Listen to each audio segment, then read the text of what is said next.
ধৈর্য নিয়ে কাজ করলে ধৈর্যের ফল একদম ড্যানিশের মতন ইয়ামি আর মিষ্টি হয়।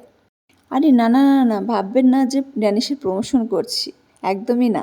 কারণ আমার পেজ এখনও অনেক ছোট, প্রমোশন করার মতন পেজ আমার এখনও হয়নি। কথাটা কেন বললাম শুনতে থাকেন।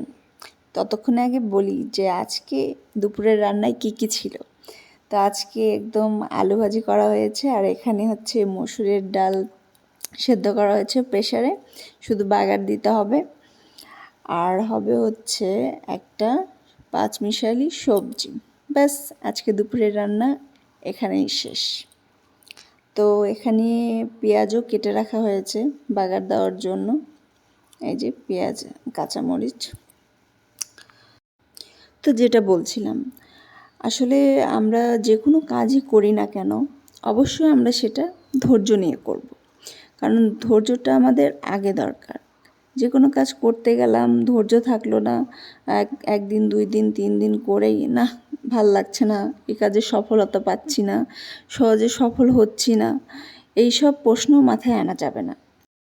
আপনি কোন কাজটা করছেন সেটা অবশ্যই পজিটিভ কাজ হতে হবে, এবং সেটাতে আপনার টার্গেট থাকতে হবে যে এই কাজটাতে আমাকে সফল হতেই হবে, যে কোনো মূল্যে এবং যে কোনো পরিশ্রমেই হোক না কেন।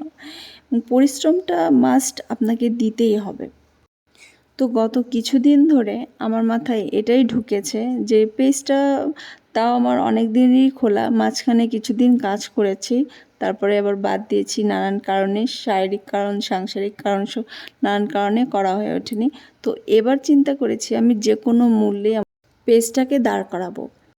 প্রতিদিন আসলে এই যে ছোট ছোট রিলস ভিডিও বা বড় ভিডিও করতে গেলে মাঝে মাঝে বিরক্তিতে চলে আসে আমার মাঝে। কিন্তু যখন বড় বড় আপুদের, কন্টেন্ট ক্রিয়েটার আপুদের দেখি, আবার ছোট ছোট অনেক কন্টেন্ট ক্রিয়েটার আপুরা আছে, ওদেরকে যখন দেখি তখন ভাবি যে ওরাও তো কষ্ট করছে, ওরা তো আমার থেকে বেশি কষ্ট করছে, এখান থেকে তো ওরাও সফল হয়েছে, ওরা তো একদিনে হয়নি, তো আমি কেন পারবো না? আমি তো ব্যতিক্রম না, আমি তো মানুষ।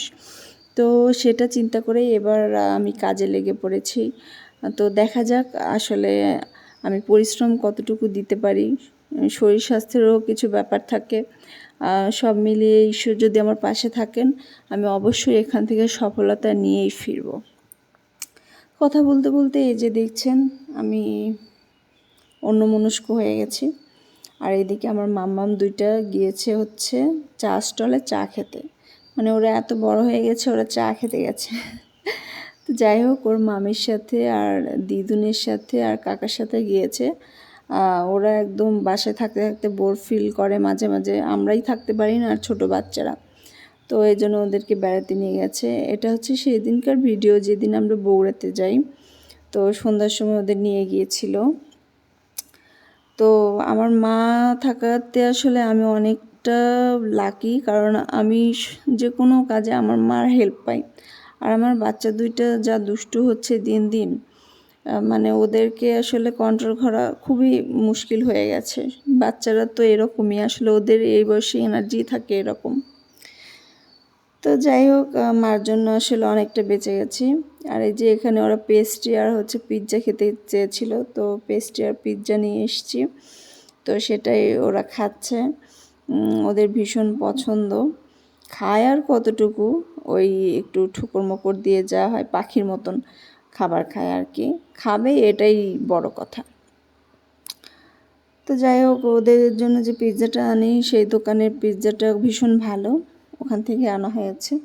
আর এই যে রাতের জন্য পাতলা করে মাছের ঝোল করবে। এই তো আজকের ব্লগটা আর বেশি বড় করছি না, এখানে শেষ করছি। আমার ব্লগটি কেমন লাগে আপনারা অবশ্যই আমাকে জানাবেন কমেন্টে।